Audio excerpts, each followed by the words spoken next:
اعلی حضرت امام اہل محبت امام شاہ احمد رضا خان فاضل بریلوی رحمۃ اللہ تعالی علیہ جن دنوں کے اندر حج پہ گئے تو وہاں گنبد خضرا کے پاس شریف مکہ کے دور میں کھجوروں کے 2 درخت تھے. ایک شاعر نے اس منظر کو دیکھا اور اپنے انداز میں اس کو نظم کیا. اعلی حضرت کے پاس وہ شعر لائے گئے. داد تو بڑی اس نے پائی، لیکن اصل داد وہ ہوتی ہے جو فہم والوں کی داد ہوتی ہے. نافہموں کی بابا نے عموماً بیڑا غرق کر کے رکھ دیا. نافہموں کی بابا، یہ بات میرا جملہ جو ہے وہ قابل غور ہے. تو اعلی حضرت نے جب شعر سنا، لفظ اس کے یہ تھے: حاضر ہیں درخت یوں گنبد شہ والا کے سامنے، حاضر ہیں درخت گنبد شہ والا کے سامنے، مجنو کھڑے ہوئے ہیں خیمہ لیلا کے سامنے.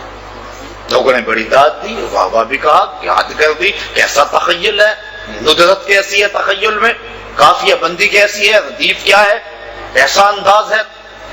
اعلی حضرت فرمایا اس شاعر کو بلاؤ، اس کو یہ جرأت کیسے ہوئی کہ میرے رسول کے روضے کو اس نے لیلا کا خیمہ قرار دیا. کیا اوقات ہے لیلا کی، کیا حیثیت ہے لیلا کی. بلایا گیا، کہا تو نے یہ کیوں کہا؟ تھر تھر کانپنے لگا، ضد میں کی. کہا حضور میری توجہ اس سمجھ نہیں گئی، آپ اصلاح کر دیجئے. فرمایا سنیے پہلا مصرع تو ٹھیک ہے. اللہ اکبر. حاضر ہیں درخت یوں گنبد شہ والا کے سامنے. دوسرا مصرع تو نے یوں کہا ہے کہ مجنو کھڑے ہیں خیمہ لیلا کے سامنے. اس کو بدلو اور اب یوں پڑھو: حاضر ہیں درخت یوں گنبد شہ والا کے سامنے، قدسی کھڑے ہیں عرش معلا کے سامنے. سخن شاعری شہر یار اپنی جگہ، سخن شاعری شہر یار اپنی جگہ، نعت کہنے کو احمد رضا چاہیے. میں ایک مثال دیا کرتا ہوں اعلی حضرت کی. ہر شاعر کا مزاج ہے کہ وہ اپنے محبوب کی زلفوں کو رات کہے اور اس کے چہرے کو دن کہے، اور یہ پرانی روایت چلی آ رہی ہے شاعری کی.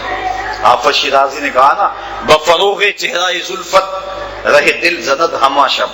توجہ ہے نا آپ کی، بات مشکل تو نہیں ہو رہی. بفروغ چہرہ زلفت رہے دل زند ہما شب، چے دلا ورست دزدے کہ بشب چراغ دارد. کہ وہ کہتا ہے کہ وہ اپنے چہرے کا چراغ جلا کے رات کی سیاہی میں، وہ زلفوں کو رات کی سیاہی کہا، لوگوں کے دل لوٹتا پھرتا ہے. کتنا بہادر چور ہے، رات کو چراغ جلا کے لوٹتا ہے. تو اس نے محبوب کے چہرے کو دن کہا اور رات کو اس نے زلفوں کو رات کہا. اور یہ شاعروں کا مزاج ہے کہ زلفوں کو کی سیاہی کو شب دیجور سے، ظلمت والی رات سے تشبیہ دیتے. اعلی حضرت کا جی بھی چاہا کہ میں بھی اپنے محبوب کی زلفوں کو رات کہہ لوں، لیکن پھر ہمت نہیں پڑ رہی. پھر اعلی حضرت کے ذوق نے مدد کی، یاوری کی.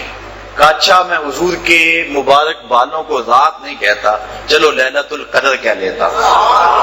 حضور جب مانگ نکالتے تھے درمیان سے، سیدھی مانگ، مستقیم مانگ، تو اعلی حضرت نے اس کو نظم کیا.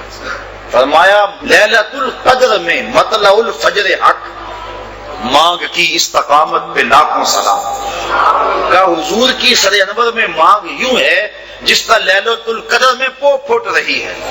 تو جو منظر وہ ہوتا ہے وہ حضور علیہ الصلوۃ والسلام کی جو ہے وہ زلفوں کا اور حضور کی مانگ کا منظر ہے. تو یہ نعت کا، کیونکہ موجودہ دور میں ہمارے ثنا خان بھی محترم تشریف فرمائے ہیں اور اس پہ بڑی محنت کی ضرورت ہے، کیونکہ ایک تو ایسے ایسے شاعر آ گئے ہیں میدان میں کہ جن کو اسلوب کا علم نہیں ہے. میں پچھلے دن ایک شعر سن رہا تھا، میں نے پہلے بھی اس پہ بات کی ہے.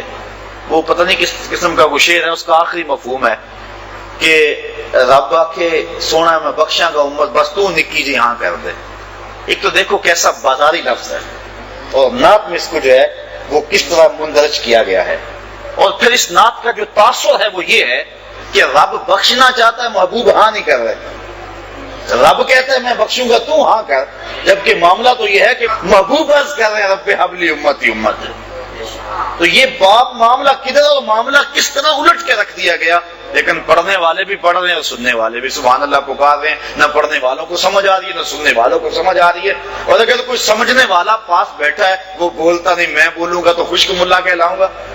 یہ ڈر اور یہ خوف اس کو حق بیان کرنے سے روکے ہوئے. اپنے بھی خفا مجھ سے ہیں، بیگانے بھی ناخوش.